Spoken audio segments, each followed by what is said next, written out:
My name is Asamoah Yeboah, and I would like to give you a brief introduction about Elmina Castle. Elmina Castle was built in 1482 by the Portuguese. The Portuguese came here in 1471. The motive behind their arrival here was to trade and spread Christianity.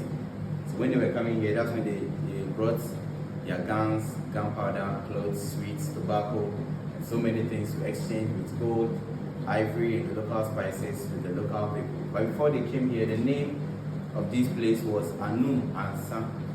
Simply means inexhaustible water. The water we drink and never gets finished. But the Portuguese named this place Almina, which means the mine, because of the richness in gold. And in the 16th centuries, that's when the Portuguese attention shifted from the gold trade to slave trade, talking about the exchange of goods for goods. The Portuguese spent 155 years here. But before I talk more about that, what even triggered the slave trade? In America, they discovered that the land is fertile and good for plantation. They were using the Native Americans to work on the land. The Native Americans are the Indians, and due to American diseases and overwork, the people were dying, so they had to get another option.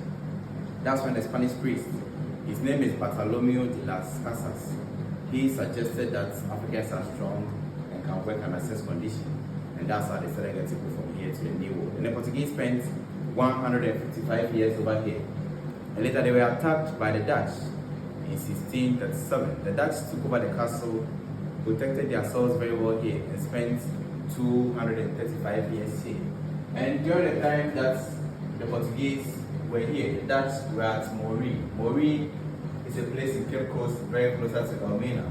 And over there, the Dutch were doing the barter trade, the exchange of goods for goods, while the Portuguese were here doing the slave trade. So the Dutch were envying the Portuguese because they were getting more profit than them. That's when the locals thought that when the Dutch take over this castle, the slavery will end. So the Dutch showed, so the local people showed the Dutch this hill, and they used this place to attack the Portuguese. So after the attack, the Dutch built this fort. The name of the fort is Fort St. Jago, and this was built in 1665 by the Dutch. Over there, you can see every corner of Elmina town and somewhere Cape Coast, which helped the Dutch to spend a lot of time here. So the Dutch spent 235 compared to the Portuguese who spent 155 years in this castle. And after that, the British has also arrived in Cape Coast and has built Cape Coast Castle, possibly for slave trade. So the British didn't attack the Dutch. The British bought the castle from the Dutch in 1872 and used this place as a sub-administration center whilst they were using Cape Coast Castle for slave trade.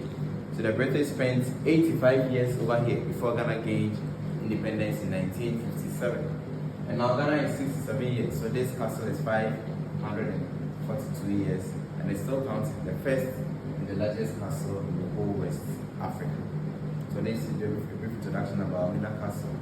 During the tour, passing through the dungeons, we saw the place where the Africans were kept, and we saw where the Europeans were. They were at the top. That's the missionaries, the governor, and the deputy governor. They were at the top enjoying themselves, while the Africans were also in the dungeons, screaming and shouting for their freedom. We saw the intersection room, the place they will come to them before they will be sent to the New World, and also saw the room of no return, the last place they took the Africans before they were sent to the New World. And looking at that place, at first, the passage that they were using was very big, but because it was barter trade, that's why it was very big. But when the attention shifted from that to the slave trade, they reduced it to control them very well and counter them very well. So when you see that, you see how difficult it was for the enslaved Africans in these dungeons and in this castle. And also the Dutch, we saw that the Dutch built their jet on top of one of the female slave dungeons. So while the females were screaming and shouting for their freedom, the Dutch were at the top screaming, shouting, and praising God. And also, this place was the church, which was built by the Portuguese, which is the first Catholic church in Ghana. And when the Dutch took over the castle, that's when they divided this place into two, used up as junior soldiers' mess, where the junior soldiers were enjoying themselves. And they used the down part as auction room where they were marketing the enslaved Africans. And over here, when the British took over, the British also used this place as one of their classrooms, where they were teaching the mulattoes, the missionaries, to become missionaries and And also, as Africans, when we keep on complaining about what has happened, things won't change over here. Or we focus on how to unite, and also how to unite and find a way to unite Africa and find a way to use our own resources very well. History won't repeat itself again. Because the history that has happened here, we can't forget about it. But all what we need to do is stop complaining about what has happened and focus on how to unite and build and make Africa a better place. And as Frederick Douglass also said, knowledge makes a man unfit to be slave. So we are learning our history, making our culture our first priority. I don't think history will repeat itself again. So over here, I can show you some of the things that the Portuguese used over here. Please come this way. That's what they brought and what they came to. Yes. Great.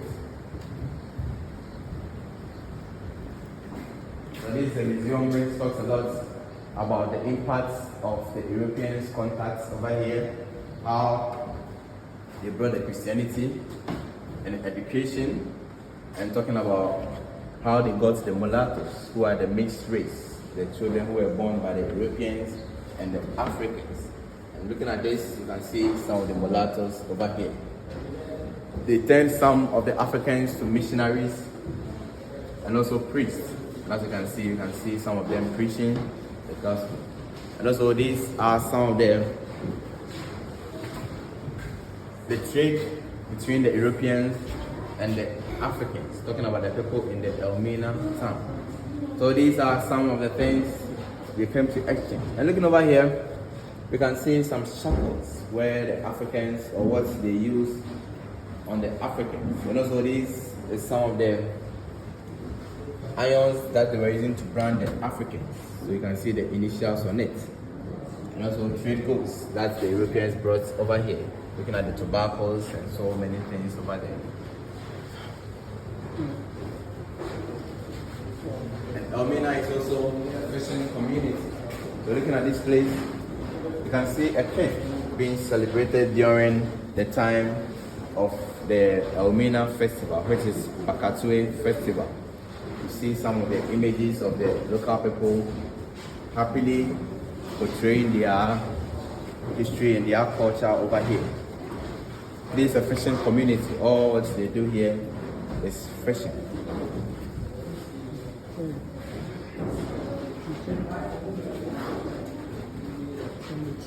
Europeans.